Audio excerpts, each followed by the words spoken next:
Hello friends, true crime Hindi में आपका स्वागत है। दिल्ली, देश की राजधानी, जहां हर रोज लाखों कहानियां जन्म लेती है। लेकिन 1995 में यहाँ एक ऐसी घटना हुई जिसने पूरे देश को हिला दिया।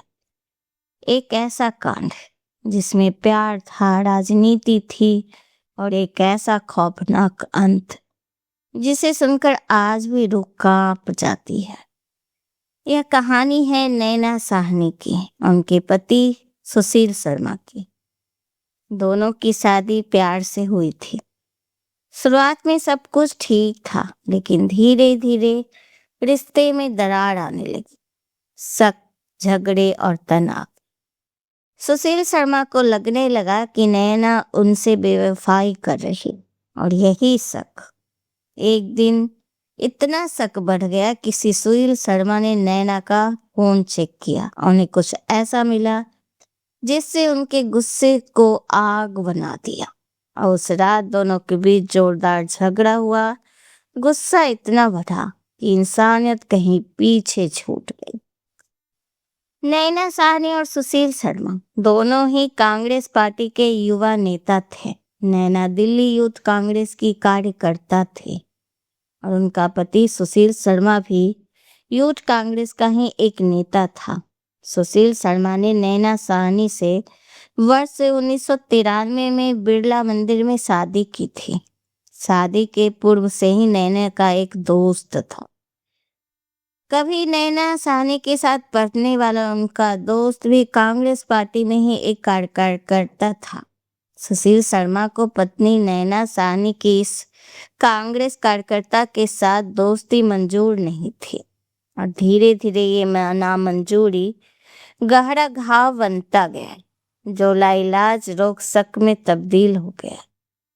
नैना और उसके दोस्त के बीच संबंध होने का शक सुशील के जहन के घर कर चुका था। 2 जुलाई 1995 की रात जब सुशील अपने घर पहुंचा तो नैना को फोन पर किसी से बात करते देखा। सुशील को देखते ही नैना ने फोन काट दिया था, जिस पर वह आग बबूला हो गया। उसने फोन पर रीडायल का बटन दबाया और दूसरी ओर से आई आवाज सुनकर वह अपना आपा खो बैठा। वह आवाज नैना के उसी दोस्त की थी जिसे लेकर सुशील शक करता था। और फिर नैना और सुशील के रिश्ते में जो आया एक खतरनाक मोड़, बहुत ही खतरनाक। फोन पर पत्नी के दोस्त की आवाज सुनने के बाद सुशील का गुस्सा उसके काबू में नहीं था। पुलिस के अनुसार गुस्से की हालत में 2 जुलाई 1995 को सुशील शर्मा ने .32 बोर की पिस्तौल से 2 गोली मारकर नैना साहनी की हत्या कर दी। अब सुशील के पास सबसे बड़ा सवाल ये था कि नैना के शव का क्या करें, क्योंकि गुस्से में उठाया कदम फिर वो होश आने पे ना समझ में आता है कि उसने कितनी बड़ी गलती की।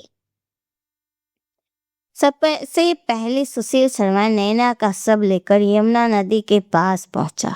सोचा कि नदी में सब बहा दिया जाए, लेकिन वह पर 2 पुलिसकर्मी गश्त कर रहे थे। उसकी हिम्मत नहीं पड़ी। पकड़े जाने के डर से वह लौट गया और उसने नैना के शव को जलाने का सोचा। फिर उसने नैना का शव तंदूर में जलाने का फैसला किया। इसी वजह से इस हत्याकांड का नाम पड़ा तंदूर हत्याकांड।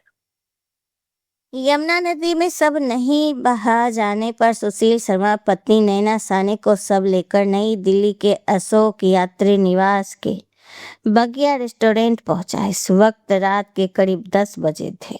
उसने रेस्टोरेंट के मैनेजर केशव से बात की, जिसके बाद रेस्टोरेंट के सभी कर्मचारियों को बाहर भेज दिया गया।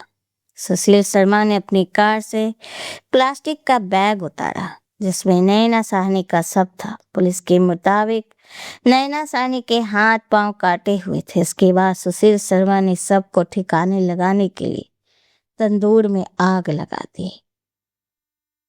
आग को तेज करने के लिए सुशील शर्मा ने तंदूर के बहुत सारी घी डाल दिया। इसके बाद सबके उस तंदूर में डालना शुरू कर दिया। जब घी खत्म हो गया तो उसने रेस्टोरेंट का मक्खन लेकर तंदूर में डाल दिया और बाद में चुनाव के दौरान इस्तेमाल पोस्टर डालते हुए आग को भड़काया। तंदूर से निकलते तेज धुएं और जल रहे बॉडी की बदबू ने इस हत्याकांड को सामने ला दिया। सब्जी बेचने वाले और कई लोग हत्या के सामने लाने में मदद की। सब्जी बेचने वालों ने 2 जुलाई से 95 की रात के करीब 11:15 बजे रोज की तरह सब्जी बेचकर अपने घर जा रहे थे। तभी वहां गुजरते वक्त वगिया रेस्टोरेंट पे उन्होंने धुआं उठता देखा। उन्हें सोचा शायद रेस्टोरेंट में आग लग गई। उन्हें रेस्टोरेंट में जाकर इसकी जानकारी भी लेनी चाहिए, पर भगा दिया गया। इससे शक और भी बढ़ गया। कांस्टेबल को खबर कर दी गई, वो भी वहां गए, उनको भी अंदर जाने नहीं दिया गया। धुएं की अजीब सी गंध से हेड कांस्टेबल का भी जबरन रेस्टोरेंट में किचन में पहुंचा। उसने तंदूर जल रहा था, वहां उसने एक महिला के सबको उस हालत में देखा जो मैं इसमें नहीं बोल सकती कि हेड कांस्टेबल देख सुशील शर्मा मोदी को वहां से फरार हो गया। उसने रेस्टोरेंट मैनेजर को पकड़ लिया गया। हेड कांस्टेबल ने मौके पर ही पकड़ लिया और पुलिस जांच में सबकी शिकनात हो गई और नैनी साहनी के तौर पर उनकी शिकनात। हत्या के 3 दिन बाद सुशील शर्मा बेंगलुरु में पकड़ा गया। देश तंदूरी कांड से दहल उठा था। हालांकि दिल्ली पुलिस ने सुशील शर्मा को 3 दिन बाद बेंगलुरु से गिरफ्तार किया। उसके बाद से नैना साहनी की हत्या में इस्तेमाल की गई पिस्तौल भी बरामद हो गई। नैना का पहला postmortem Lady Hardinge Medical College में किया गया। मृत्यु का कारण जलने और चोटें बताई गई थी, जिसके बाद दूसरा पोस्टमार्टम करने के आदेश उपराज्यपाल ने दिया। अलग अलग अस्पतालों के 3 डॉक्टरों की टीम बनी। उसके बाद पोस्टमार्टम ने नैना साहनी के सिर और गर्दन में गोलियां लगी होने का सच सामने लाया। उसके साथ ही जांच का रुख बदल गया। 7 नवंबर 2003 को सुशील शर्मा को सजाए मौत और रेस्टोरेंट में मैनेजर केशव को 7 साल के कठोर कारावास की सजाई गई। सुशील शर्मा ने जिला न्यायाधीश के फैसले के खिलाफ दिल्ली हाईकोर्ट चुनौती, लेकिन फैसले को बरकरार रखा गया। 8 अक्टूबर 2013 को सुप्रीम कोर्ट ने सुशील शर्मा की मौत की सजा को आजीवन कारावास में बदल दिया। 21 दिसंबर 2018 को दिल्ली हाईकोर्ट ने सुशील शर्मा को रिहा करने का आदेश दिया। जेल में 23 वर्ष रहने के बाद दिसंबर 2018 में वो बाहर आ गया। आज वो आजाद है। यह केस आज भी भारत के सबसे खौफनाक अपराधों में गिना जाता है।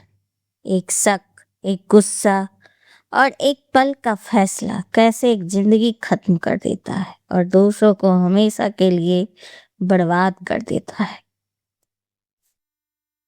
अगर आपको ये ऐसे सच्ची क्राइम स्टोरी सुनना पसंद है तो चैनल को सब्सक्राइब जरूर करें।